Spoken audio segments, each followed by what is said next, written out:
Saudara, tahun 2024 akan segera berakhir. Berbagai peristiwa penting yang menjadi catatan sejarah terjadi di tanah air sepanjang tahun 2024. Mulai dari pemungutan suara pemilu serentak, sejumlah capaian positif, kontroversi, hingga tantangan penegakan hukum dan juga demokrasi.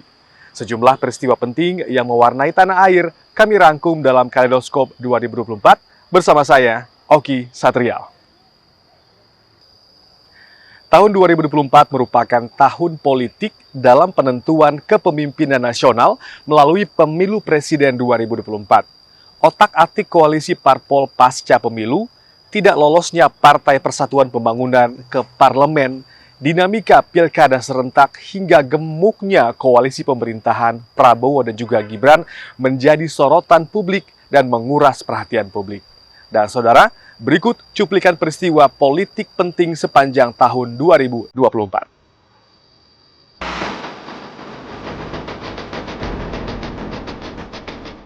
Tahun 2024 merupakan tahun politik bagi puluhan negara di dunia, termasuk Indonesia. Lebih dari 60 negara tercatat menggelar pemilihan umum di tahun 2024. Indonesia menggelar 2 pesta demokrasi, pemilihan presiden, wakil presiden, dan anggota legislatif, serta pemilihan kepala daerah serentak. Bumi Merah Putih mengawali tahun 2024 dengan pemilihan presiden, wakil presiden, dan anggota legislatif yang berlangsung pada 14 Februari. Pemilu 2024 merupakan ke-13 yang diselenggarakan. Pemilu presiden dimenangkan oleh pasangan Prabowo Subianto dan Gibran Rakabuming Raka. Sementara, pemilihan anggota legislatif 2024 yang juga digelar 14 Februari memilih 575 anggota DPR, 136 anggota Dewan Perwakilan Daerah, serta anggota DPRD Provinsi maupun DPRD Kabupaten Kota se-Indonesia periode 2024-2029.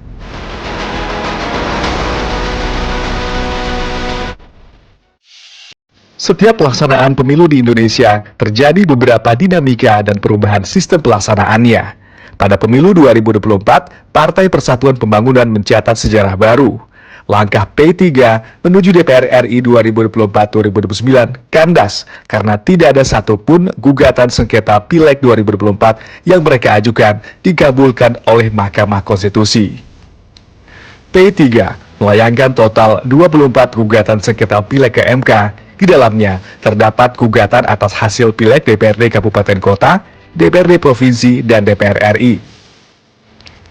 Dari jumlah itu, hanya 6 gugatan yang diteruskan Mahkamah ke sidang pembuktian yang diputus pada 6 hingga 10 Juni 2024. Sisanya telanjur gugur tidak dapat diterima dalam putusan sela.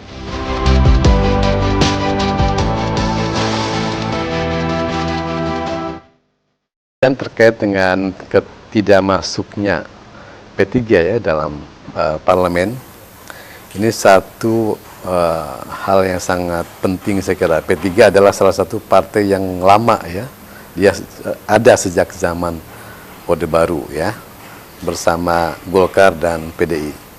Namun pada pemilu ini P3 tidak masuk parlemen. Ini tentunya tidak terlepas dari proses yang terjadi di partai itu sendiri. Mungkin selama ini publik melihat banyak terjadi gejolak, banyak terjadi perubahan pimpinan yang mendadak, sehingga ini menjadi kesan yang kurang bagus di mata pemilih.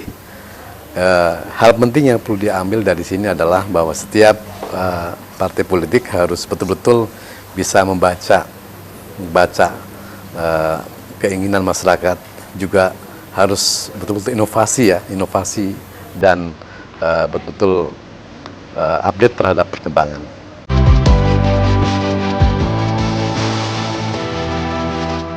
Koalisi Indonesia Maju Plus atau Bersama Indonesia Maju adalah gabungan partai politik yang terdiri atas 10 partai politik, 4 partai politik parlemen, yakni Partai Gerindra, Partai Golkar, Partai Amanat Nasional, Partai Demokrat, dan 4 partai non-parlemen, yakni PBB, Partai Gelora Indonesia, PSI, Partai Garuda, 1 partai lokal, yakni Partai Aceh, dan 1 partai non-partisipan pemilu 2024, yakni Prima. Koalisi ini terbentuk mengusung Menteri Pertahanan RI Prabowo Subianto sebagai calon presiden dan Wali Kota Surakarta Gibran Rakabuming Raka sebagai calon wakil presiden dalam pemilihan Presiden Indonesia 2024. Partai Gerindra melibatkan semua partai yang bergabung dalam Kim Plus terkait pembentukan kabinet pemerintahan Prabowo Gibran. Terkait dengan koalisi gemuk atau kabinet gemuk ya. Pertama dari sisi positifnya ya, saya melihat ini adalah upaya dari Bapak Presiden Prabowo untuk mencoba mengakomodir ya semua kepentingan politik, kepentingan elemen masyarakat, sehingga semakin banyak yang diakomodir tentunya akan semakin banyak ya yang terlibat dalam kabinet, sehingga tampak ini adalah gemuk.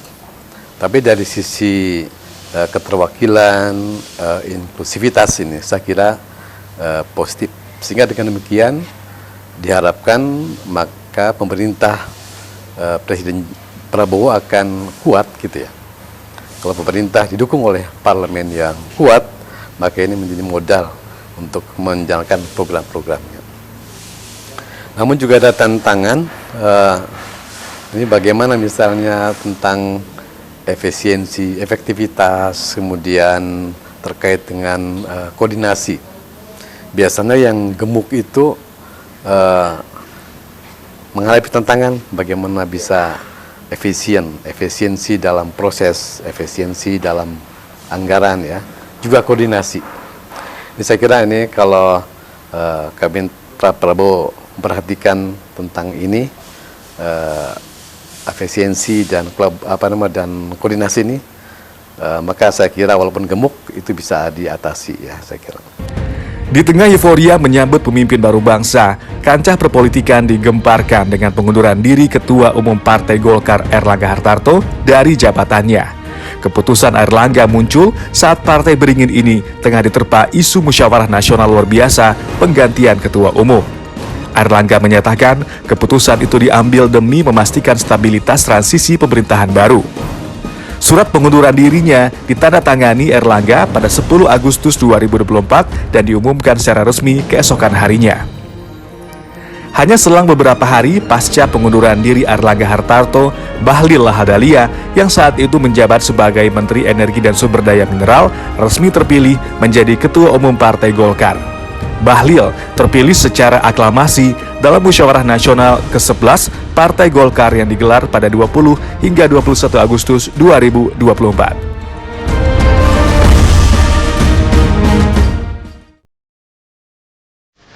Oktober 2024 merupakan tanggal bersejarah bagi Indonesia. Presiden ke-8 Prabowo Subianto dan Wakil Presiden ke-14 Gibran Rakabuming Raka dilantik dalam sidang paripurna Majelis Permusyawaratan Rakyat dengan masa jabatan 2024 hingga 2029 di Gedung Nusantara MPR, DPR, DPD RI, Jakarta.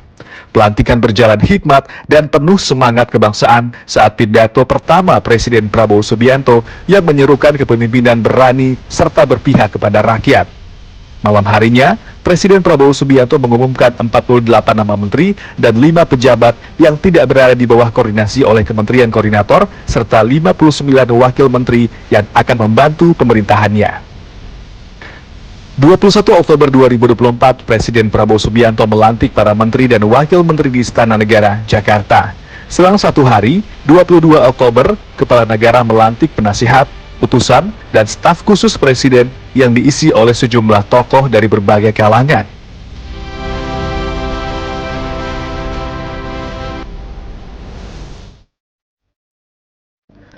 Pemilihan kepala daerah serentak menjadi pesta demokrasi kedua bangsa Indonesia. Masyarakat dihadapkan lagi dengan sejumlah pilihan tokoh yang mencalonkan diri menjadi kepala daerah. Sejumlah putra-putri daerah mencalonkan diri dalam Pilkada serentak 2024. Namun bukan demokrasi namanya jika ada hal yang menjadi sorotan. Salah satunya terjadi di Pilkada Jakarta. Sejumlah nama tokoh ternama sempat mencuat, seperti nama Anies Baswedan yang santer disebut-sebut akan maju di Pilgub Jawa Barat melalui PD Perjuangan. Anies Baswedan tidak jadi maju dalam perhelatan Pilkada 2024 usai dinamika politik partai pendukung hingga isu penjagalan. Masih dari Pilkada Jakarta, masyarakat sempat dikejutkan dengan majunya pasangan calon independen Dharma Pongrekun dan Kun Wardana. Pasangan ini ikut bertarung melawan dua kontestan lain yang didukung oleh partai-partai politik, yakni Pramono Anung Rano Karno dan Ridwan Kamil Suswono. Secara keseluruhan, perhelatan Pilkada serentak berjalan lancar, meski terjadi sejumlah sengketa yang diajukan ke Mahkamah Konstitusi. Komisi Pemilihan Umum dapat melakukan penetapan pasangan calon kepala daerah bagi wilayah tidak bersengketa setelah menerima buku registrasi perkara konstitusi atau BRPK dari Mahkamah Konstitusi. Berdasarkan peraturan MK nomor 14 tahun 2024, BRPK disampaikan kepada KPU pada 3 Januari 2025.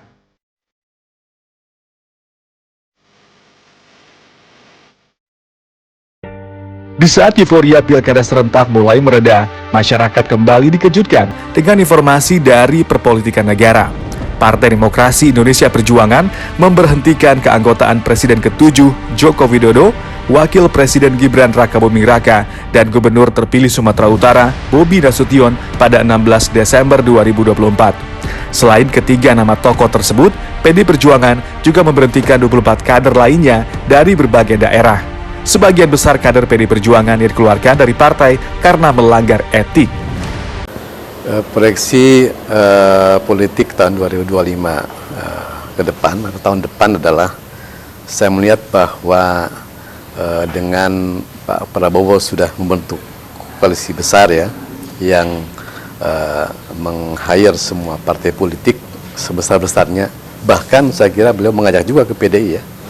Hanya mungkin PDI punya kepentingan lain ya sehingga tidak masuk ya.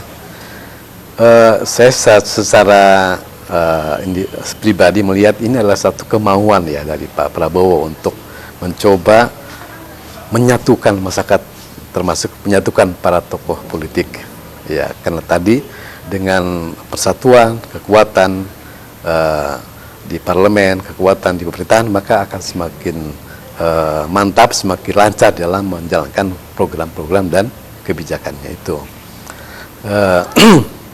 Jadi saya melihat bahwa 2025 pada bidang politik akan semakin kondusif ya dan mantap, apalagi Pak Prabowo adalah seorang politik dan dia lama di militer, di politikus, dan sudah sejak ketika mendirikan partai sampai sekarang udah hampir 20 tahun lebih ya pengalaman bidang politik, sehingga saya melihat dengan kepemimpinan Pak Prabowo pemerintahan akan berjalan dengan lancar, kondusif, juga masyarakat akan mendukung ya, karena kalau kita baca, kita dengar di pidato politik pertama sebagai presiden ya ketika disumpah, itu saya kira pidato yang luar biasa dan mayoritas masyarakat mendukung dan mengapresiasi, termasuk yang di luar pemerintahan saya kira.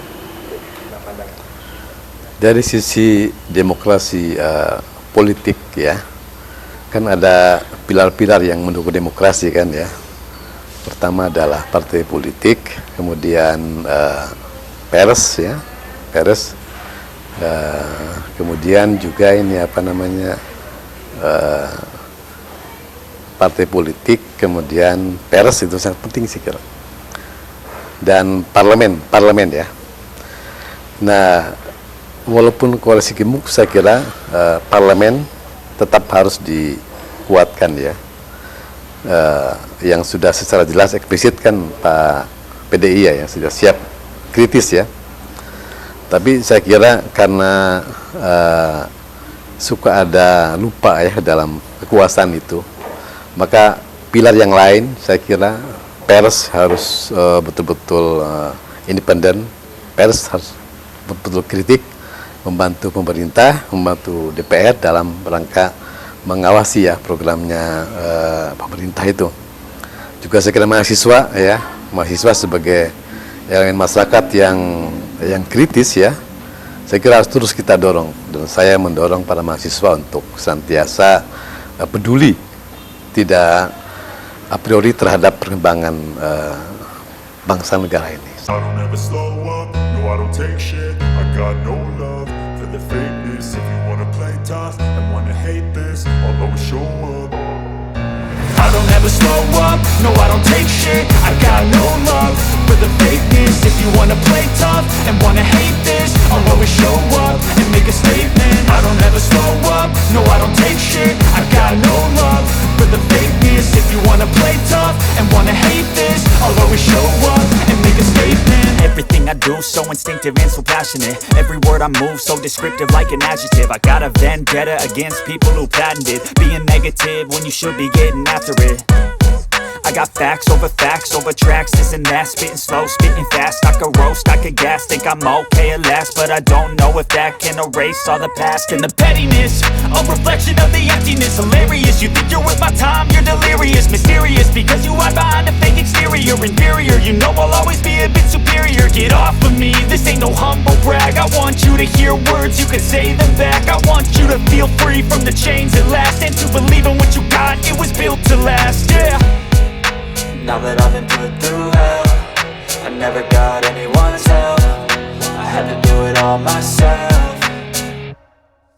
I don't ever slow up, no I don't take shit. I got no love for the fakeness. If you wanna play tough and wanna hate this, I'll always show up and make a statement. I don't ever slow up, no I don't take shit. I got no love for the fakeness. If you wanna play tough and wanna hate this, I'll always show up and make a statement. Gonna learn the consequence of being incompetent. Mental health is confidence, dreams and some honestness. I'm not here to save the day, that's for you to take away. I could play a million mind games, but instead I say something not illogical, something that is topical. Rub it on and watch it go, make yourself unstoppable. Dreams are irresponsible, but they're always possible. If you just believe, you could be so remarkable. Thoughts in my head, a collage and they spread. I'll be great one day, going off of my meds. No, I'm not giving up, no, I'm not giving in. I will make it to the top, taking off in the wind. I gotta make it, I'm saving every day to taste it. I'm patient, but my mind, it can hardly take it. I'm chasing a dream that I've had for several ages. A vacant, modern kingdom for the taking.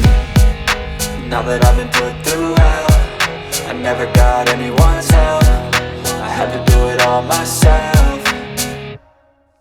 I don't ever slow up, no I don't take shit. I got no love for the fakeness. If you wanna play tough and wanna hate this, I'll always show up and make a statement. I don't ever slow up, no I don't take shit. I got no love for the fakeness. If you wanna play tough and wanna hate this, I'll always show up and make a statement. I don't ever slow up, no I don't take shit. I got no love for the fakeness. If you wanna play tough and wanna hate this, I'll always show up.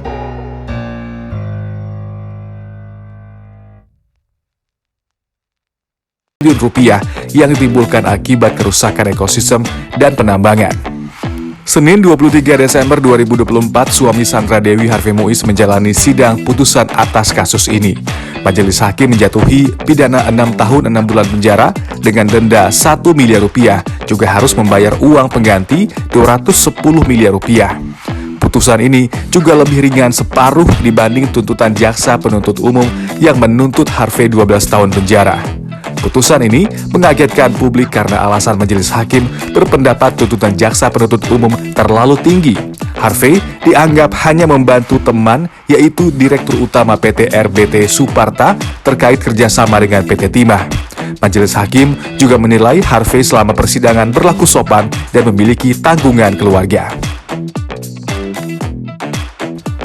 Terdakwa aktivis lingkungan Karimun Jawa, Daniel Fritz Maurits Tangkilisan, divonis hukuman 7 bulan penjara atas kasus Undang-Undang ITE.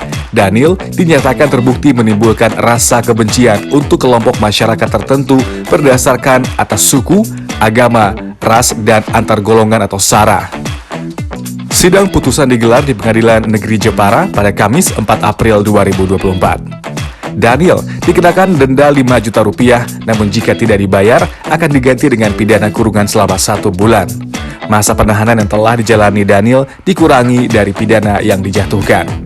Daniel dilaporkan oleh seorang berinisial R ke Kepolisian Resor Jepara pada 8 Februari 2023. Daniel akhirnya bebas sepenuhnya dari kasus ujaran kebencian setelah Mahkamah Agung menolak permohonan kasasi jaksa penuntut umum pada 30 Oktober 2024.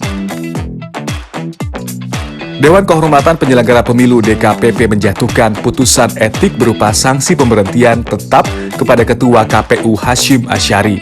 Hasyim terbukti bersalah dalam perkara tindak asusila terhadap salah seorang PPLN untuk wilayah Eropa.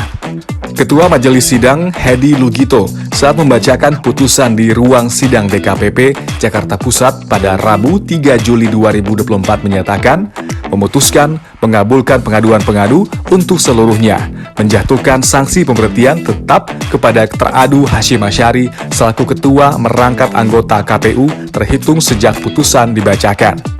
Hasyim tidak menghadiri sidang putusan secara langsung, ia hadir secara daring melalui Zoom.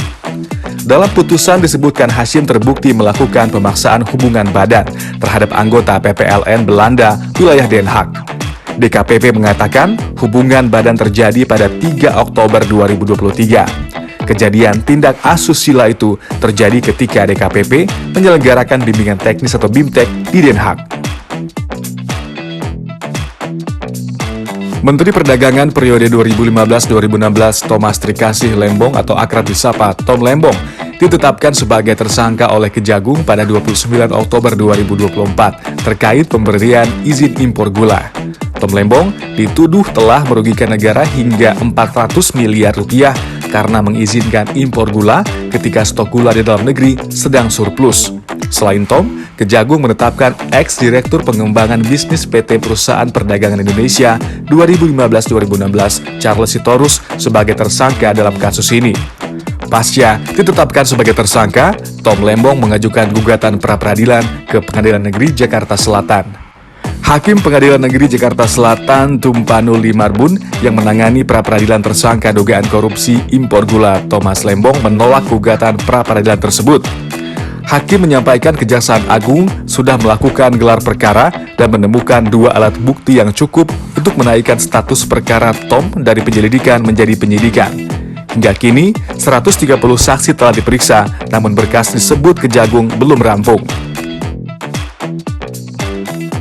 Di penghujung tahun, Komisi Pemberantasan Korupsi menetapkan Sekretaris Jenderal atau Sekjen Partai Demokrasi Indonesia Perjuangan, Hasto Kristianto sebagai tersangka kasus suap terhadap Komisioner Komisi Pemilihan Umum KPU Wahyu Setiawan. Ketua KPK Setio Budianto mengatakan penyidik Komisi Anti Rasuah memiliki bukti Hasto bersama orang kepercayaannya terlibat suap yang diberikan tersangka Harun Masiku kepada Wahyu Setiawan. Kejaksaan Tinggi atau Kejati Jawa Timur akhirnya menangkap Gregorius Ronald Tanur pada Minggu 27 Oktober 2024 setelah vonis bebas Ronald Tanur atas kasus penganiayaan Dini Sera Afrianti dianulir Mahkamah Agung. Kasus ini menyita perhatian publik karena vonis bebas Ronald. Padahal, bukti penganiayaan melalui rekaman CCTV jelas-jelas menjerat pelaku. Kasus ini kemudian diselidiki lebih lanjut dan kemudian menjerat Ibu Ronald Tanur, Meriska Wijaya. Ibunda Ronald Tanur ditetapkan sebagai tersangka kasus suap trio Hakim Pengadilan Negeri Surabaya. Ia ditetapkan tersangka usai diperiksa Kejagung. Kejaksaan Agung RI kemudian mengungkap fakta baru terkait kasus suap terhadap 3 Hakim PN Surabaya yang dilakukan oleh Ronald Tanur. Kejagung RI menyebutkan uang suap kepada trio hakim senilai $140.000 Singapura diberikan oleh pengacara Ronald Tanur, Lisa Rahmat, di Bandara Ahmad Yani, Semarang. 3 hakim dan 1 pengacara kemudian ditetapkan sebagai tersangka. Selain itu, setelah penyelidikan lebih lanjut, Kejaksaan Agung juga menyita uang lebih dari 920 miliar rupiah dan emas antam seberat 51 kg ketika menangkap ZR, ex pejabat tinggi Mahkamah Agung, yang diduga menjadi perantara atau makelar kasasi kasus Ronald Tanur. Barang bukti uang tunai, penyidik menemukan $74,4 juta Singapura atau $1,8 juta Amerika Serikat, 71.000 euro, $483.000 Hong Kong, dan 5,7 miliar rupiah ketika menggeledah kediaman ZR di Bilangan Senayan, Jakarta.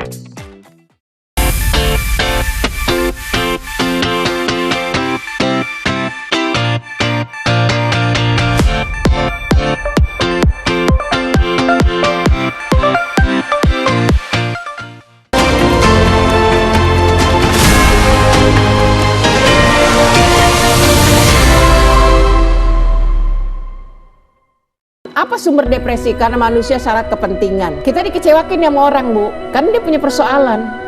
Maka akhirnya mengecewakan kita. Jadi itu hanya ada pada manusia.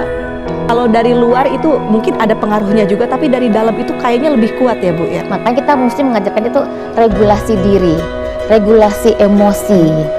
Sabar ya, sabar ya, tenang, tarik nafas itu. Kamu sedih sekali ya? Oh ini sedih, jadi kita menamai perasaan dia.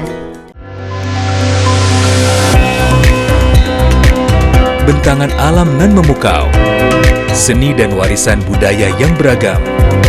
Mari jelajahi keindahan Nusantara melalui program Pesona Indonesia setiap hari pukul 14 waktu Indonesia Barat. Menutup tahun 2024 dan menyambut tahun baru 2025, TVRI mempersembahkan serangkaian konser musik menemani momen pergantian tahun Anda. Semarak akhir tahun musik reggae bersama Coconut Trees dan Soulja, host Mayang Adras dan Boy Tembok, Minggu 29 Desember 2024, pukul 21.30 waktu Indonesia Barat. Semarak akhir Indonesia Barat, Semarak akhir tahun, live dari TVRI. Dan dibilang trendy.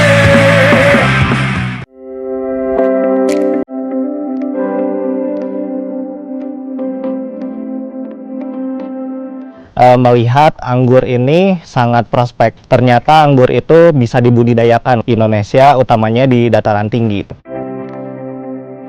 Tantangannya ada di cuacanya, karena anggur itu sangat menyukai tempat atau daerah yang panas, dan kami itu di sini di 1000 mdpl itu sangat rentan. Di sini banyak kabut, di lain mungkin di sini adanya hama seperti kelelawar atau tupai, itu menjadi tantangan lah. Untuk budidaya anggur sendiri sebenarnya sangat memerlukan keterampilan khusus. Jadi untuk keterampilan itu sendiri seperti percabangan, pupuknya seperti apa, medianya seperti apa yang baik, dan iklimnya seperti apa, itu harus dipelajarinya memang tidak sebentar. Dampak positifnya sangat banyak sekali untuk masyarakat sekitar. Ada beberapa pegawai juga warga asli dari Desa Pada Asih. Alhamdulillah dari berbudidaya anggur ini perekonomian keluarga semakin meningkat dan semakin sejahtera. Urban farming dengan menanam anggur itu benar-benar sangat menjanjikan. Tidak perlu lahan yang luas pun anggur ini bisa berbuah. Ayo dukung perekonomian rakyat, petani cerdas, petani sejahtera.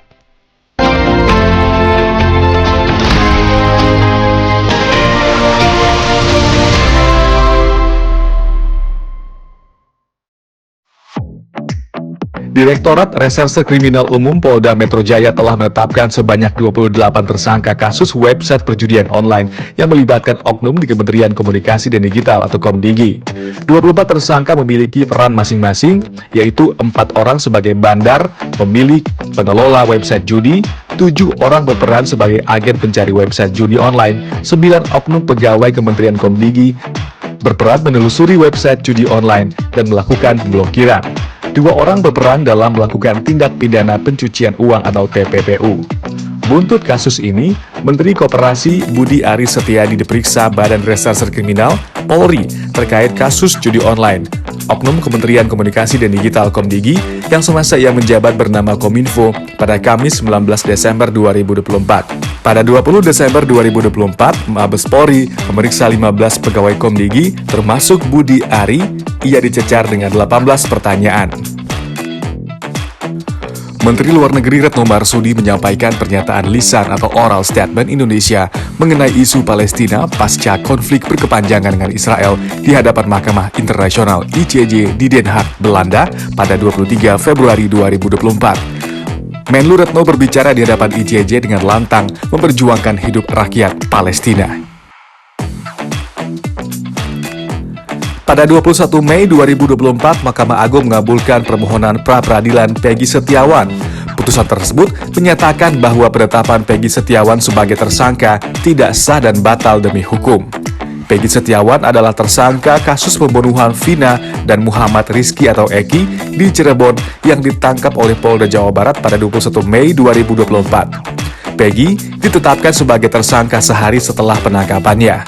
Kasus ini kembali menjadi perhatian publik setelah dirilisnya film horor Vina Sebelum 7 Hari karya sutradara Anggi Ubara yang terinspirasi dari kisah nyata pembunuhan tersebut. Terkini, Mahkamah Agung menolak permohonan peninjauan kembali yang diajukan 7 terpidana dalam kasus pembunuhan Vina dan Muhammad Rizky, pelajar di Cirebon.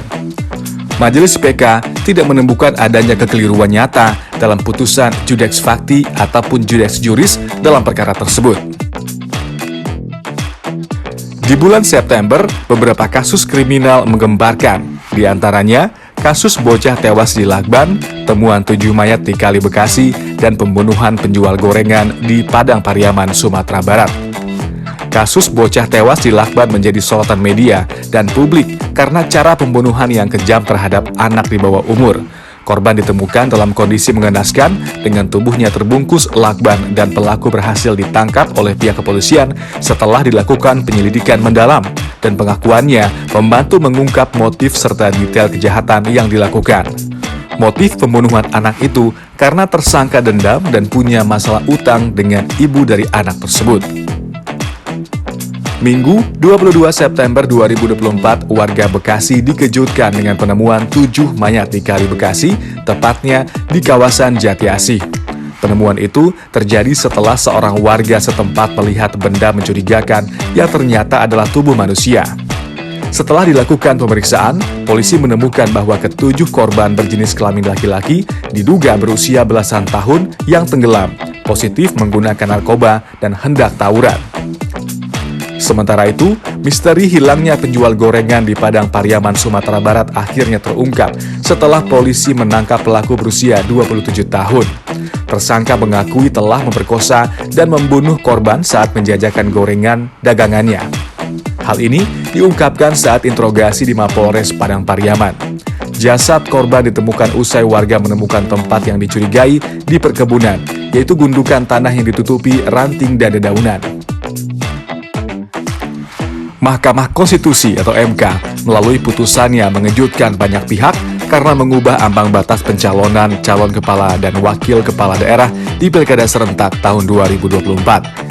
Alhasil, Badan Legislasi atau Balik DPR, DPD, dan pemerintah sepakat mengadopsi putusan MK itu dalam rancangan undang-undang atau RUU tentang perubahan keempat atas Undang-Undang Nomor 1 Tahun 2015 tentang penetapan Perpu Nomor 1 Tahun 2014 tentang pemilihan gubernur, bupati, dan wali kota menjadi undang-undang. Atas hal ini, kemudian viral di media sosial dengan tagar peringatan darurat dengan lambang Garuda berwarna biru. Postingan itu muncul bertepatan dengan tingginya tensi politik di Indonesia. Sebabnya, secara kilat, Badan Legislasi DPR bersama pemerintah sepakat merevisi Undang-Undang Pilkada dengan mengadopsi aturan batas usia calon kepala daerah sesuai putusan MA nomor 23 tahun 2024 yang menyebutkan syarat minimal usia 30 tahun bagi calon gubernur dihitung sejak pelantikan, bukan saat penetapan paslon.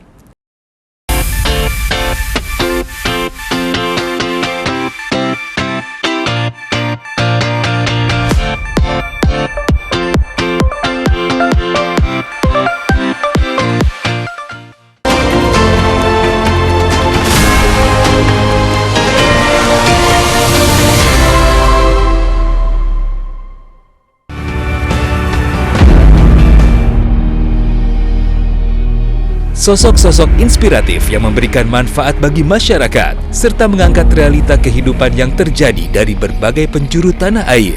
Kalian melihat hijau di mana-mana, krisis air itu nyata. Hal yang berkaitan dengan upaya reforestasi selalu kita gambarkan di mana-mana. Inspirasi Indonesia, setiap hari pukul 14.30 waktu Indonesia Barat. Fokus membangun di kamu. Bisa suka hati kamu dong.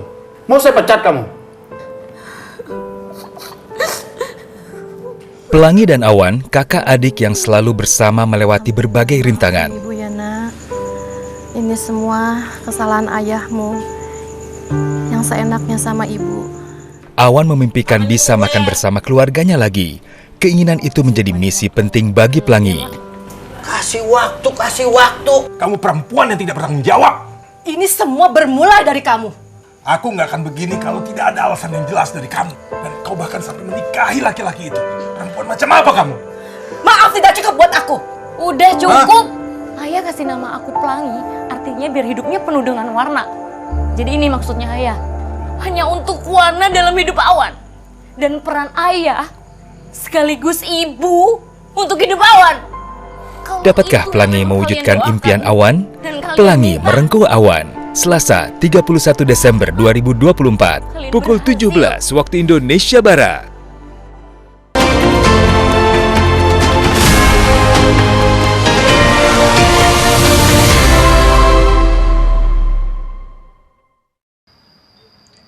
Isu sosial ekonomi mewarnai pembicaraan ruang publik sepanjang tahun 2024. Mulai dari terungkapnya jumlah perputaran dana judi online yang mencapai 900 triliun rupiah dengan korban didominasi pelajar, program prioritas pemerintah makan bergizi gratis, hingga kasus cemoohan mantan utusan khusus Presiden urusan kerukunan antar umat beragama Miftah Maulana kepada pedagang es teh yang viral di media sosial. Kabar baiknya adalah alat musik kolintang dan pakaian tradisional kebaya dan reog Ponorogo yang ditetapkan UNESCO sebagai warisan budaya dunia tak benda.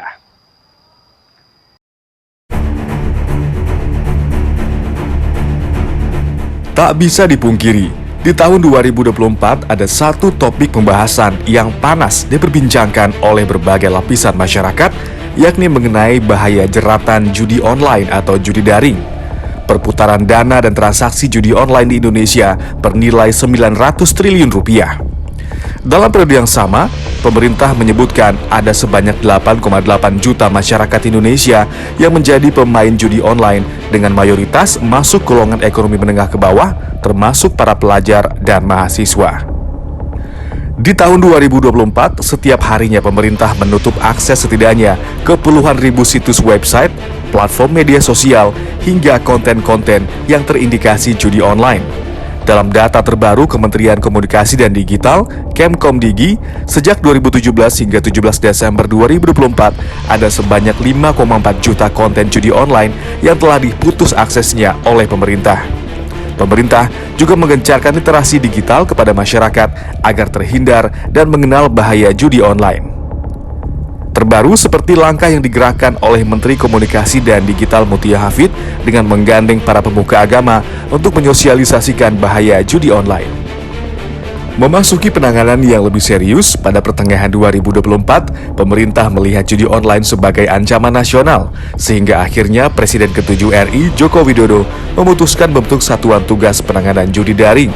Salah satu kebijakan yang sangat tegas dalam penanganan judi online setelah Satgas Penanganan Perjudian Daring dibentuk ialah permintaan pemerintah kepada para penyelenggara telekomunikasi untuk menutup layanan gerbang akses internet atau Network Access Point (NAP) ke Kamboja dan Davao, Filipina.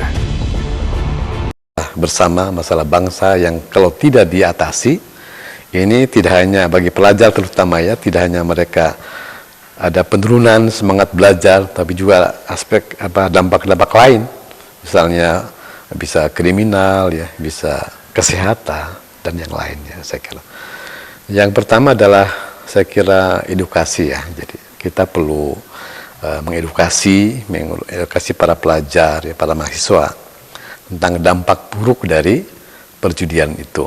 Tidak ada orang yang kaya karena judi, tidak ada. Mayoritas mereka adalah miskin dan bahkan menjadi pengutang begitu. Jadi ini perlu saya kira diberikan kesadaran yang masif ya kepada para mahasiswa dan pelajar. Yang berikutnya juga dari sisi kurikulum ya, mungkin kurikulum perlu lebih ditekankan pada bobot pembentukan etika karakter ya, bagaimana menciptakan atau membentuk karakter-karakter pelajar yang beriman ya, bertakwa saya kira. Karena iman takwa itulah yang menjadi benteng seseorang para pelajar untuk tidak terjerumus kepada perjudian saya kira. Saya kira tugas ini guru agama berat, tugas guru-guru PKN juga berat, Pancasila ya. Maka saya kira perlu didukung oleh semua guru ini, oleh semua pendidik, bukan hanya tugas mereka. Kemudian juga adalah perlu dibenahi dan perlu ditingkatkan ya undang-undang, regulasi undang-undang. Bagaimana agar undang-undang yang ada sekarang ini dikaji, dianalisis sehingga potensi untuk terjadinya kembali ya penyebaran judi online, keterlibatan aparat pegawai ya dalam judi online ini supaya tidak terulang ini. Maka perlu dikaji peraturan yang lebih ketat, yang lebih jelas ya. Dan tentunya berikutnya adalah implementasi, saya kira ya. Implementasi dari kebijakan itu yang paling penting.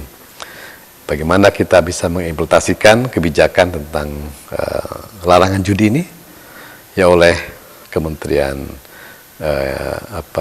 Komdigi, kemudian para penegak hukum dan masyarakat, pemerintah gitu ya. Ini saya kira perlu bersama-sama dalam menangani masalah. Selain itu, edukasi bahaya judi online yang dilakukan pemerintah juga tak terhenti pada pembuatan kelas-kelas literasi digital di ruang komunal, tapi juga menyasar hingga ke setiap gawai yang dimiliki masyarakat. Setiap harinya, pemerintah telah menggandeng operator seluler yang beroperasi di Indonesia untuk mengirimkan SMS blast dengan pesan-pesan yang menjelaskan bahaya judi online.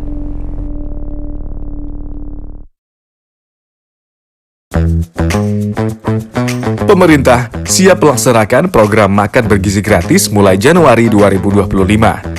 Dalam proses uji coba selama beberapa bulan terakhir, pemerintah telah menemukan format ideal dalam proses pelaksanaan program. Pemerintah juga telah mulai menyediakan bahan baku, operasional unit pelayanan, pengiriman makanan ke sekolah, sampai pengelolaan limbah. Presiden Prabowo Subianto mengatakan program makan bergizi gratis tidak hanya bermanfaat bagi anak-anak, tapi juga mampu memberdayakan ekonomi pedesaan.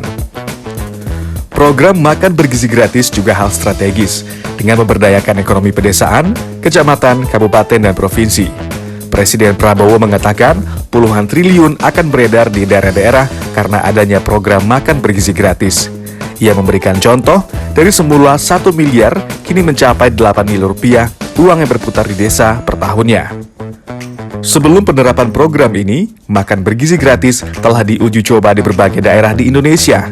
Kepala Badan Gizi Nasional Dadan Hidayana mengatakan, uji coba atau pilot project makan bergizi gratis dilakukan di 100 titik pada akhir tahun 2024. Kepala Badan Gizi Nasional menjelaskan 3 skema penyaluran makan bergizi gratis di Indonesia.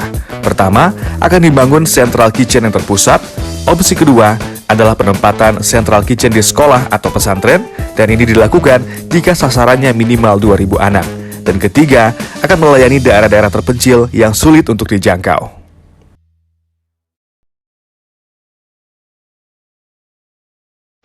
Swasembada pangan di Indonesia telah menjadi fokus utama pemerintah, dengan harapan agar negara mampu memenuhi kebutuhan pangan secara mandiri tanpa ketergantungan pada impor. Presiden dan Wakil Presiden periode 2024-2029 Prabowo Subianto dan Gibran Rakabuming Raka menuangkan komitmennya dalam Asta Cita yang salah satunya adalah memantapkan sistem pertahanan keamanan negara dan mendorong kemandirian bangsa melalui swasembada pangan, energi, air, ekonomi kreatif, ekonomi hijau, dan ekonomi biru. Pemerintah optimistis swasembada dapat tercapai dalam kurun waktu 4 hingga 5 tahun ke depan, meskipun terdapat banyak tantangan yang harus dihadapi. Pemerintah telah merencanakan berbagai program kebijakan untuk mendukung pencapaian swasembada pangan, diantaranya dengan melanjutkan program food estate di Papua dan penambahan lahan panen di luar Pulau Jawa. Kebijakan tersebut bertujuan untuk meningkatkan produksi komoditas strategis seperti padi, jagung, dan singkong. Program food estate ini merupakan kelanjutan dari upaya pemerintah sebelumnya, tetapi masih menghadapi sejumlah kendala dan tantangan yang perlu diatasi. Pemerintah juga mendorong diversifikasi pangan, mengingat Indonesia kaya akan keragaman sumber daya pangan sehingga dapat mengurangi ketergantungan terhadap komoditas tertentu.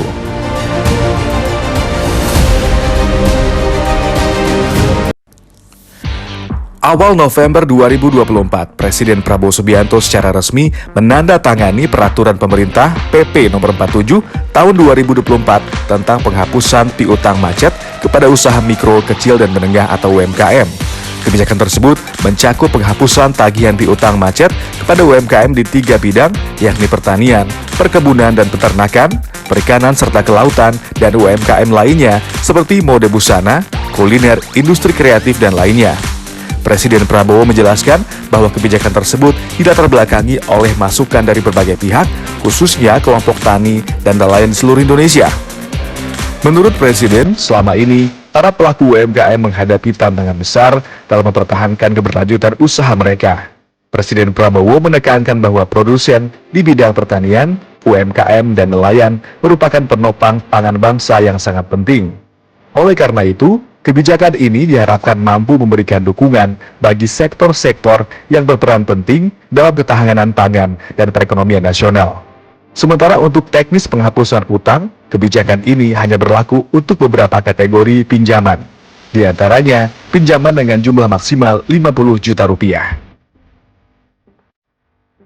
Di akhir November 2024, Presiden Prabowo Subianto telah memutuskan menaikkan gaji guru, PNS, dan non-ASN atau honorer mulai tahun depan. Kabar baik ini disampaikan Presiden dalam puncak peringatan Hari Guru Nasional 2024. Selain guru, gaji PNS akan disesuaikan pada 2025 mendatang. Menteri Keuangan Sri Mulyani Indrawati mengungkapkan penyesuaian gaji abdi negara ini akan disampaikan Presiden terpilih Prabowo Subianto. Selain itu, akhir November 2024 terdapat kabar yang menggembirakan lainnya dari Istana.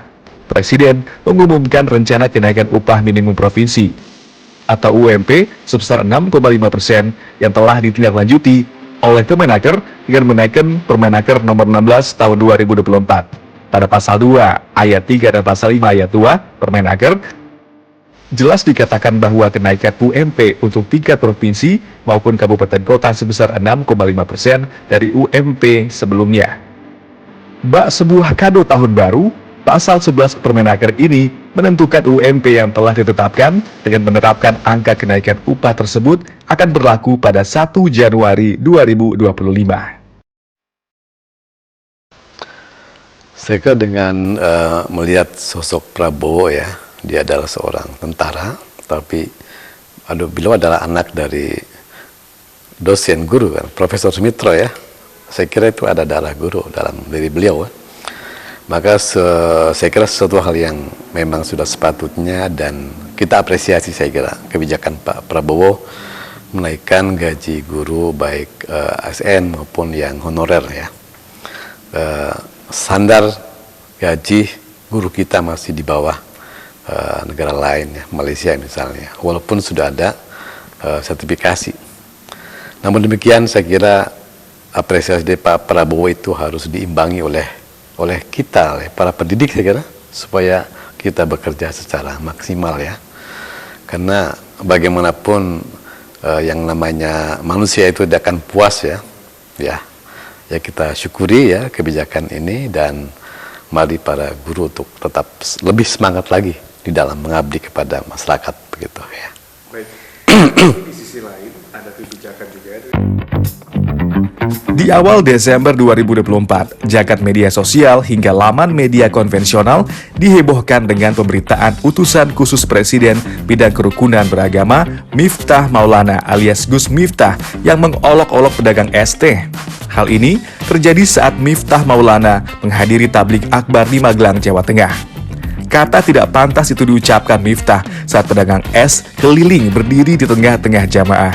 Hal ini sontak menuai kecaman dan reaksi negatif dari warganet dan masyarakat secara luas. Berita ini tidak hanya hangat dibicarakan di dalam negeri, namun juga sempat dibahas oleh Perdana Menteri Malaysia Anwar Ibrahim. Tak lama setelah viralnya dirinya, Miftah Maulana menyampaikan permintaan maaf atas kesalahan, sikap dan ucapannya, diikuti dengan pengunduran dirinya sebagai utusan Presiden.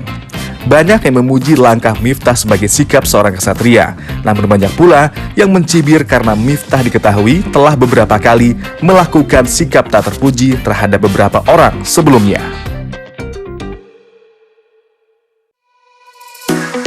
Kabar menggembirakan datang di awal Desember 2024, di mana 3 kebudayaan Indonesia berhasil ditetapkan oleh Warisan Dunia Tak Benda UNESCO. Alat musik tradisional khas Minahasa, Sulawesi Utara, kolintang, Secara resmi, diakui sebagai bagian dari warisan budaya tak benda atau Representative List of Intangible Cultural Heritage of Humanity oleh UNESCO. Hal ini diumumkan dalam sidang ke-19 di Intergovernmental Committee for the Safeguarding of Intangible Cultural Heritage di Paraguay pada Kamis 5 Desember lalu.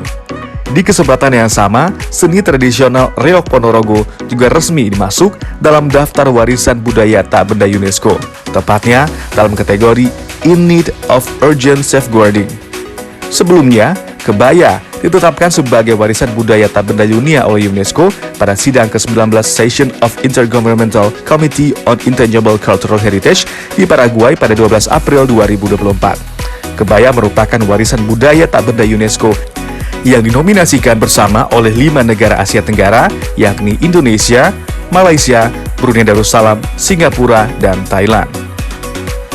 Ketiga hasil budaya ini melengkapi warisan budaya Indonesia yang diakui UNESCO, yakni Candi Borobudur, diakui sebagai situs warisan dunia UNESCO tahun 1991, Candi Prambanan diakui sebagai situs warisan budaya dunia pada tahun 1991, wayang kulit diakui sebagai warisan budaya tak benda tahun 2003, batik diakui sebagai warisan budaya tak benda di tahun 2009, tari saman diakui tahun 2011, angklung diakui tahun 2010, noken Papua diakui tahun 2012, PDC diakui tahun 2017, musik gamelan diakui tahun 2021, dan jamu yang diakui pada tahun 2023.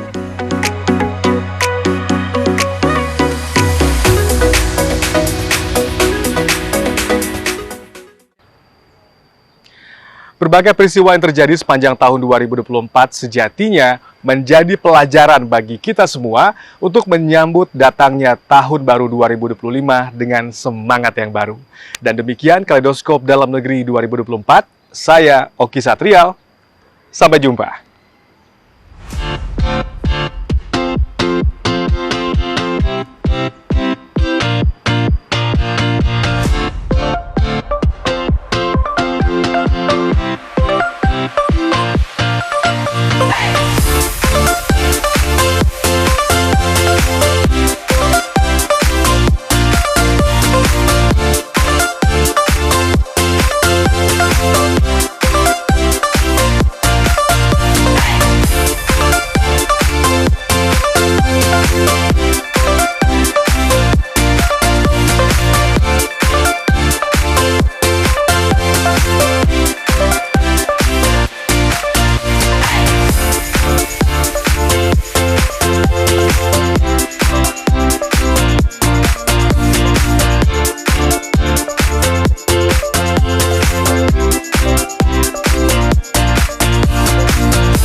Saya masih harus bantu Oki.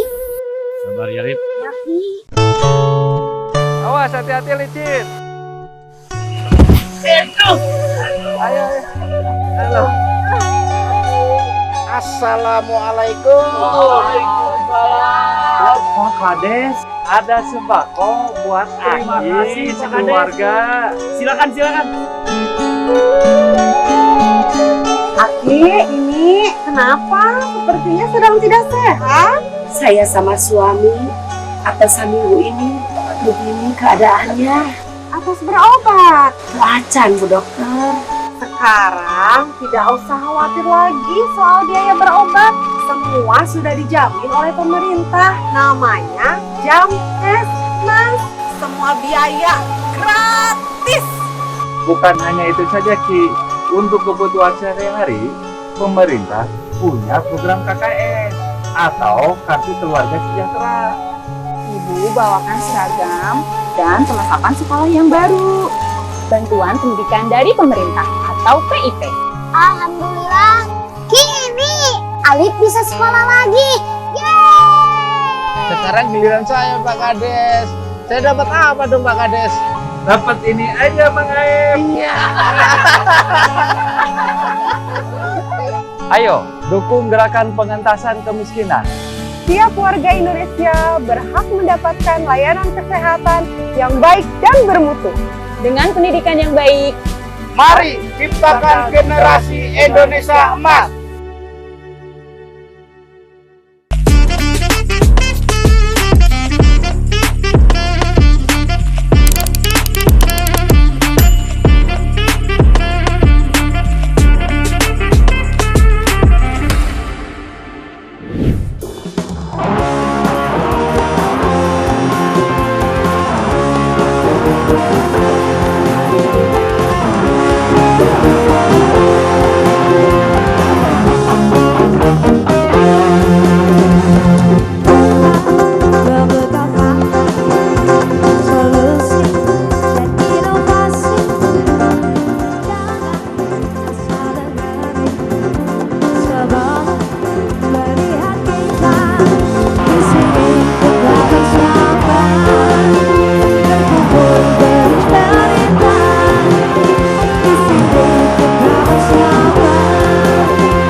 Pastinya masih di yang paling asik, bikin asik aja. Wow, Happy New Year, selamat tahun baru.